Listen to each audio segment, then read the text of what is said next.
Hello everyone to the Citizen Base, her way go. The summer of 2026 was unlike any other in world football. The Etihad campus buzzed with rumors, though even the most optimistic Manchester City supporter could not have imagined what was about to unfold. Pep Guardiola had departed the previous year, leaving behind a dynasty of silverware, philosophy, and tactical brilliance. His successor, the innovative coach Marcelo Gallardo, had already shown an appetite for bold decisions. But when the transfer window opened, City's board shocked the world by launching an audacious double swoop. Rodrygo goes from Real Madrid and Gianluigi Donnarumma from Paris Saint-Germain. Rodrygo's move was the first to be announced.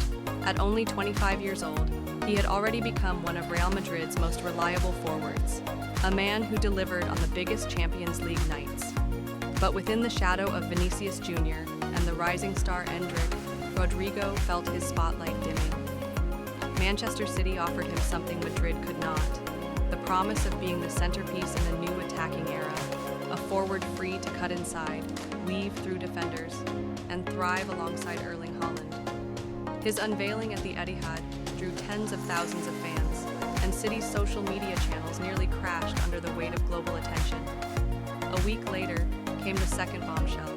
Gianluigi Donnarumma, the towering Italian goalkeeper, had grown disillusioned at PSG.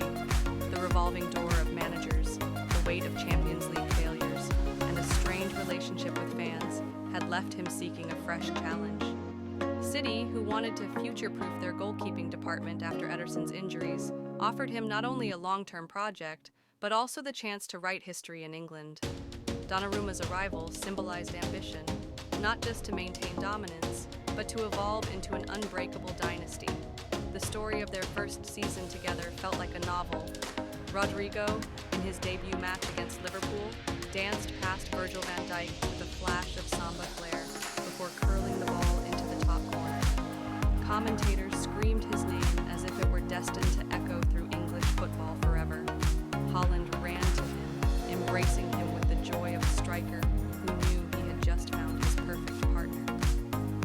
Within weeks, the Rodrygo-Haaland connection became the most feared phrase in the Premier League. Meanwhile, Donnarumma quickly established himself as more than a shot-stopper.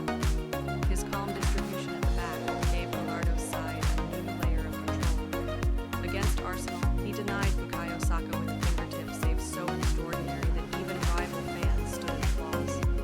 City fans began to call him the Blue Wall, an immovable force protecting their fortress. Off the pitch, the two new stars formed a surprising friendship. Rodrygo, playful and easygoing, often joked about Donnarumma's towering frame, calling him the skyscraper. Donnarumma, more reserved but equally witty, responded by lifting Rodrygo onto his shoulders whenever they celebrated victories, creating iconic images splashed across sports newspapers worldwide. As the season progressed, City stormed ahead in the league, but the true test came in Europe. Drawn against Bayern Munich in the Champions League semi-finals, the Etihad witnessed a night of magic. Rodrygo scored twice in the first leg, his Brazilian flair leaving defenders spinning, while Donnarumma's saves kept Bayern's relentless attack at bay. The return leg in Germany was a siege, but Donnarumma's gloves seemed enchanted. He denied Thomas Müller and Jamal Musiala in the dying minutes, dragging City into the final. The Champions League final was staged in Istanbul, the same city where Rodrygo had won with Madrid years earlier. This time, however, the story was his own. Against Inter Milan, in a cagey match tied 1-1, Rodrygo danced past two defenders in stoppage time and slotted the ball under the keeper. The Etihad faithful who had traveled across Europe erupted, their new hero crowned on the grandest stage. Donnarumma,